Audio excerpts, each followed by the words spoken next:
let's get to the ugly, ugly bottom of this division. Which is everybody else. Which is everyone else. I wish every team could finish last year.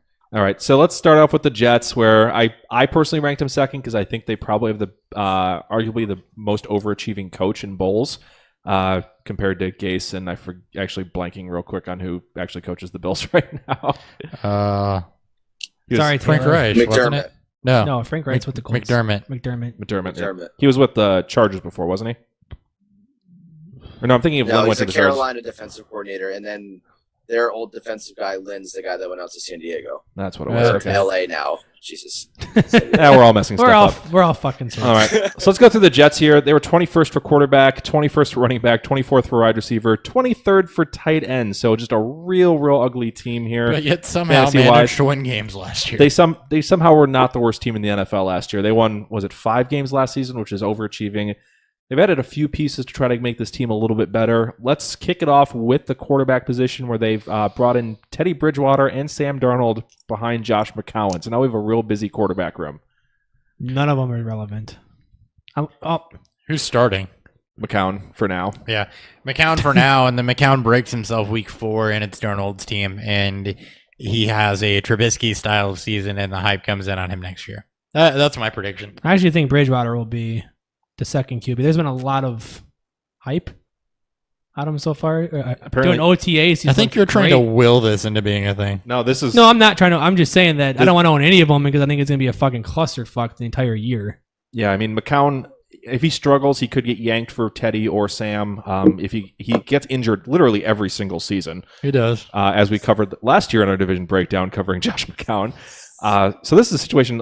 And he got hurt last year. I think Josh McCown's going to be an interesting streaming candidate, but I have him ranked, I think, 29th just because there's so many options. I don't see him playing 16 games. I didn't rank him because he's probably not going to play more than 10. I mean, I got down to the point where it's like, okay, Joe Flacco or Josh McCown.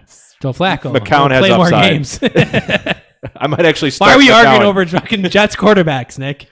All right, enough about that. It's a Brian Hoyer incident. I am excited for Darnold long It's term. going off the rails. But if he starts this season, it's going to be real ugly because just the weapons are not there. I don't think he sees the field this season. All right, on to running back where they brought in Isaiah Crowell and Thomas Rawls to pair with Bilal Powell and Elijah McGuire. This is going to be an ugly crew. My money's on Crowell because they paid him, but I'm not sure I even want any shares of this backfield. With where Crowell is going, which is back in a giant mess of running backs, I think he's absolutely worth drafting there. Just because I'm with you. I think that I think he's got the best shot at taking that backfield.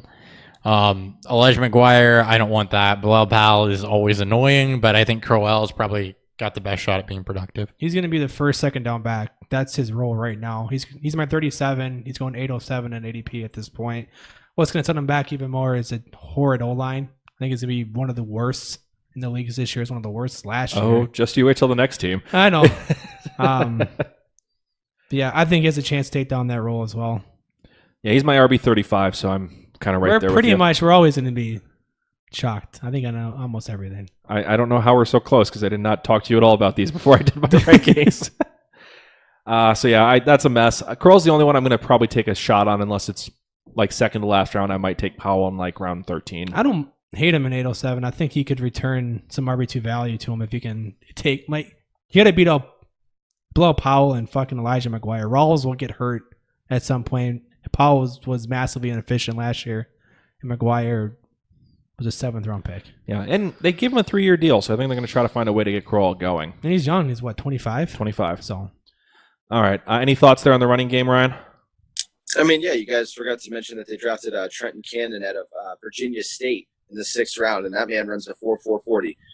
Obviously, I'm joking. No, that entire running back core sucks. And outside of, I agree. I think Crowell, because he's the guy that brought back, and Bilal Powell hasn't been able to seize that job, and Rawls can't stay healthy. I mean, he'd be the most viable, but and admittedly, I'm higher on the Jets in real life than you guys all are on the way they're kind of building this team right now. But as far as fantasy perspective, the running backs are an absolute nightmare. Well, I actually like what they're doing, and I can see the plan for this team. It just, as of right now, they haven't gotten the pieces together yet, is where I'm at with them. Yeah, I'd agree with that. So I'm actually a Todd Bowles fan. I think he overachieves as a coach. I think so too. I have all their running backs ranked. I have all 3 of their running backs ranked too. Yeah, I do like Which is Todd Bowles. All right, let's get to outside receivers here. Quincy Enunwa, Jermaine Kearse, Ardarius Stewart, Terrell Pryor, Chad Hansen, and we're not going any deeper than that because they have another 4 on my list. Enunwa was the only one of these guys I had ranked.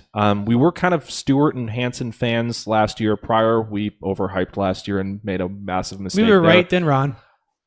How does this outside wide receiver core shake out? It's going to be Anderson and Enunwa. I don't expect Anderson to face punishment from the league given everything that's been dropped and everything that's come out about that case. So it's going to be Robbie Anderson, Quincy Enunwa. Now they cut into each other, so don't expect the same type of season you got from Robbie Anderson last year, just because there's going to be other options. And then Hansen's probably the one I like the most. Ardarius Stewart I like as a playmaker, but they apparently didn't. Hansen's the one I like most as a pure wide receiver, and I think you stick him in the slot and go. You still have Jermaine Kearse there too, who flashed a little bit last year, but I've never loved him. I mean, he was always the 4 in Seattle and didn't do much. So Nope.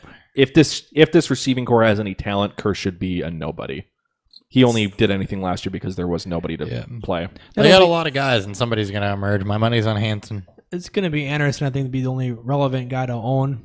23% target share last year. That'll probably go down to more 18, 19% with Enunwa back and healthy. But Anderson has built that rapport, at least with McCown early on, where I think he could provide you with some flex, or at least, some flex capabilities some weeks. As for Enunwa, we don't know because this quarterback is a revolving door. Yeah, I mean, I don't have Enunwa ranked high, but he did make my rankings. I think I had him down like 65-ish range. He's my 70. I'll probably have him on a few teams just to stash him if it's a deeper league, but not expecting a lot out of him. And then I don't even really want to talk about tight end because this tight end core is down there with maybe slightly above Dallas. Jordan Leggett, Clive Walford, Christopher Herndon IV, and Bucky Hodges. Leggett's the starter as per listed on our lads. So, but no.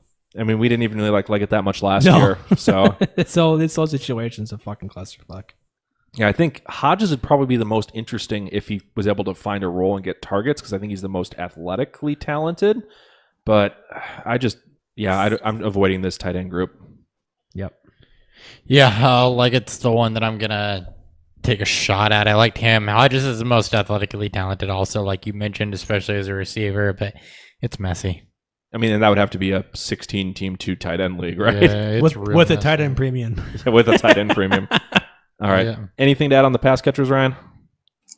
Yeah, I mean, the receivers you guys all kind of covered, so I'll stay away from that. But I just did my, it's not out on football garbage time yet, but I'm working through my AFC East draft reviews, and I was digging on Chris Herndon there out of Miami. And I love Herndon. And the MCL injury, I think, dropped him last year, a round or two. And when you really look at it, this is a guy that in each of his 3 years in college caught more balls, caught more yards, or went for more yards and caught more touchdowns. So the 3 years he's really progressed through. So if he comes and he does that, and especially mid-season, if you get a situation where him and Darnold are on the field, young quarterbacks love the safety throw to a tight end, having that nice underneath guy. So I think that towards the end of the season, he could be really the guy who pops, and I'm not expecting huge numbers out of him, but if you're in a deep league and you're stretched, I could see him being relevant down the stretch for you. I like him a lot in Dynasty also. When I watched his college tape, he reminded me a lot of Delaney Walker, the way he runs through guys and carries them with him. Yeah, I agree on that. I liked Herndon's tape, and for deep Dynasty leagues, I like him as a stash, kind of in that Conklin similar tier. But, I mean, it's so tough for rookie tight ends to do anything, so I would not put any money on that in redraft. Yeah, that's exactly what my reserve was there. At least, with Leggett and Hodges, their second-year tight ends, and Leggett they drafted and he's been there, so that's why my money's on him.